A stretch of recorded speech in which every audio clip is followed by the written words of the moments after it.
Taga saan ka? Bulacan pa. Layo dumayo ka pang BGC. Para makita ka.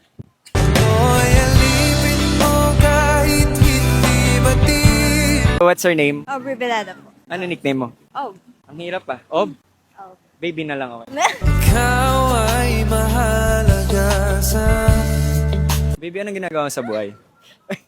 Kaka-graduate ko lang po nitong July. Public Administration. Naniniwala ka pa ba sa concept ng ligaw? Oo. Ako hindi pa talaga ako nagkaka-boyfriend since ayun talaga yung gusto kong maranasan. Traditional way ng ligaw. Hindi ka pa nagkaka-boyfriend? Hindi pa po. Bakit? By choice, by responsibilities. Bakit by choice? Wala pang dumadating. Baka ito na.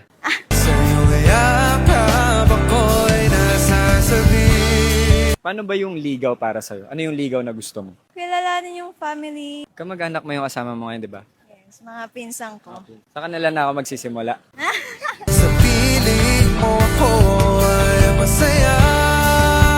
Kung sakaling liligawan kita, anong mas gusto mo matanggap? Rose or chocolate? Rose. Mas may meaning. Chocolate kasi parang kaya ko naman bumili eh. Kailan ba yung last time na nakatanggap ka ng rose? Wala pa. Wala pa? Wala pa. Hindi ka pa nakakatanggap ng rose? Friends lang. Friends lang. Meron akong bibigay sa'yo ngayon. Rose para sa'yo. First rose mo to? First, Ano feeling? nakaka-flattered. Thank you. Napapanood kita sa TikTok. Di mo sinabi sa akin yan kanina. Anong hinahanap mo sa isang lalaki? Ano ideal type mo? Ideal. Physical mo? Ako'y alipin mo kahit hindi batil.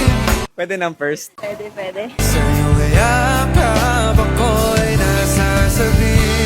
Ano yung ideal first date para sa? Basta ipaalam mo na ako sa parents ko. Paano ba magpapaalam sa parents mo? Kailangan personal. Oo. Pupunta talaga akong Bulacan. Ganun.